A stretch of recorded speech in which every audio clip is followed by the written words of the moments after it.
Omuntu aliko favor ddala kituufu favor eva wa Mukama Katonda. Just imagine Honorable Prime Minister w'eggwanga erya Uganda okubeera nga ali mu kuwolereza Alien Skin. Alien Skin yani Prime Minister okubeera nga yamuwolereza. Neera alabudde bajjo weesonyiwe Alien Skin bajjo. Lekera okusala omugambo kwa Alien Skin. Ye lwaki mbeera mbi boogera. Akatambi kankakuwa okuba gye katandikidde paka gye kagweredde osobola okulaba okuwanyisaganya okubaddewo wakati wa Prime Minister wamu ne bajjo nga bamulabula n'okumulabula yeesonyiwa Alien Skin takyaliriigize bye bino naye nga sinabera nga mbikuteerako kankusaba mbe subscribing tojja kubeera mu missing updates naddala nga zino bino byabanayogerako ebyabaana bano ba Alien Skin baani gavumenti yaleeta emirembe abayimbi bayimbe buli muntu akole kyayagala naye bw'ogenda n'ogwa mu katego n'ogwa etteeka gye likukwatira bwe likukwata liba likukutte so ekyokusiba namuju tekitegeeza nti kakati bateekateeka abanuupu nabo babaddemu mu kwenyigira mu buli bw'enguzi teeka ne libakwata era nabo bajja kgenda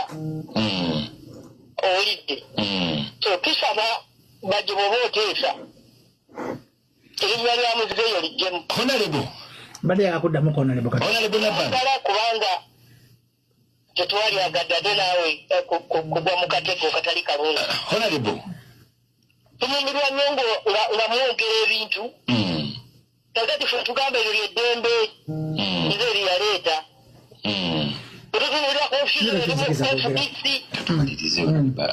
tutunuulira konfusion erimu mu munuupu n'ogamba nti Mukama yatuwa ffe aba NRM era abawuliza rediyo nga muli ba NRM mwesuneko akati abo osobola bakwasa eggwanga ne balidukanya